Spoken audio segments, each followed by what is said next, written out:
Mijn naam is Melody en ik had best wel een goed leven, maar ik had een ontzettend leegte in mij.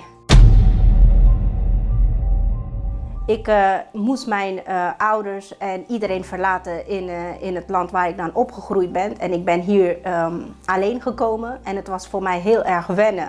Ik voelde gewoon een leegte en het gemis en ik kon dat geen plek geven.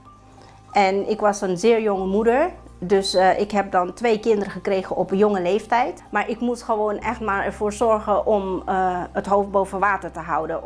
Om zeg maar mee te gaan met de mensen om mij heen die ik zelf niet eens kende. En zo begon mijn jonge levensjaren te gaan met leegte, pijn, verdriet. En ik kon dat eigenlijk geen plek geven. Ik wil geen onafhankelijk persoon zijn. Ik wilde gewoon echt strijden voor mezelf. Ik wil het leven wat ik dan in het verleden heb gezien, met het gevecht tussen mijn ouders, dat mijn vader mijn moeder sloeg en zo, dat wilde ik nooit hebben van een man. Dus wat ik probeerde te doen is opleidingen te volgen, baan en mijn eigen geld te verdienen, zodat ik dan niet afhankelijk was van een man. Wat ontbrak is gewoon de leegte in mij. Ik kon gewoon niet geven, omdat ik gewoon zelf zocht. Ik zocht zelfs naar het ware geluk. Het geluk wat ik dan kan zeggen van wat ik zag dan in ogenschouw van wat andere mensen dan gelukkig maakten en ik zag hun met de families, met iedereen en ik was er dan alleen. En uiteindelijk dacht ik van ja goed, wat heb ik dan bereikt in mijn leven? Mijn kinderen die dan niet gelukkig zijn. Ze waren gewoon, zijn opgegroeid met trauma's. En ik was in mezelf, ik kon ze dan niet geven wat zij dan nodig hadden. Wat ik dan deed is, zeg maar, ik kan me nog herinneren dat ik na werk elke dag moet skypen naar mijn land van herkomst. Ik skypte 4 à 5 uurtjes per dag. Ik zorgde ervoor dat de kinderen alles hadden en ik ging skypen en praten over het verleden en gewoon elke dag weer opnieuw. En ik had een patroon dat ik dan na werk, ik verlangde al om de telefoon te pakken. We hebben een aparte kamer in het huis en dat gebruikten wij als rookkamer. En daar ging ik gewoon naar binnen en ik sloot mezelf op en ik ging roken, skypen en blijven praten met de families. Nou, in de eerste instantie werd mij gezegd van nou ga naar een voodoo-man. Dus ik ben naar Amerika gegaan. Met mijn dochter en daar om een voodoo-man te ontmoeten. Die hebben wij dan 3 dagen lang achter elkaar moesten we bepaalde rituelen doen. Wat ik dacht van nou wat gebeurt er hier allemaal. Maar mensen zeiden tegen mij dat gaat helpen. En zo heb ik dat gedaan. Maar ik kwam terug en de situatie werd van kwaad nog erger.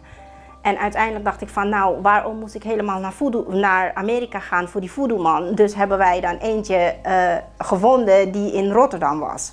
Dus hebben wij die bewuste voodoo-man dan in huis gehaald.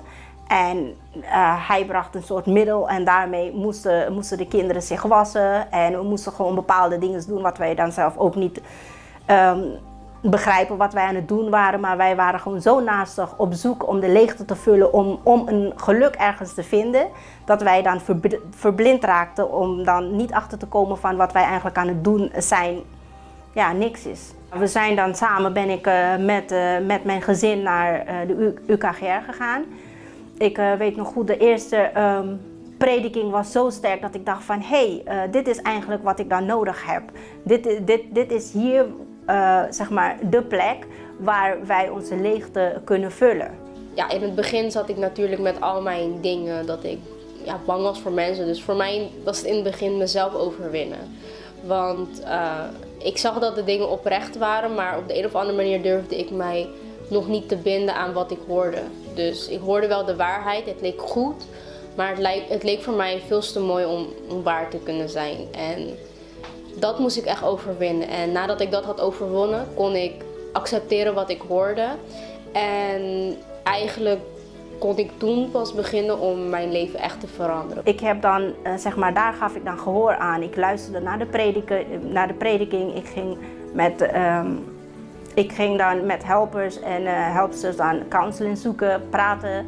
En zodoende dan ben ik erachter gekomen van hoe ik dan moet geven en hoe ik moet handelen om het ware geluk te vinden. Ik heb mezelf opengesteld, ik was eerlijk naar mezelf toe, want ik liep gewoon met een camouflage rond van alles gaat goed. Niet weten van dat mijn gezin eigenlijk niet gelukkig was. Het was onrust, het was gewoon alles behalve gelukkig zijn. Wij straalden wel naar de buitenwereld van wauw, leuk, maar in ons binnenste was het gewoon leegte. Ja, vandaag de dag is het gewoon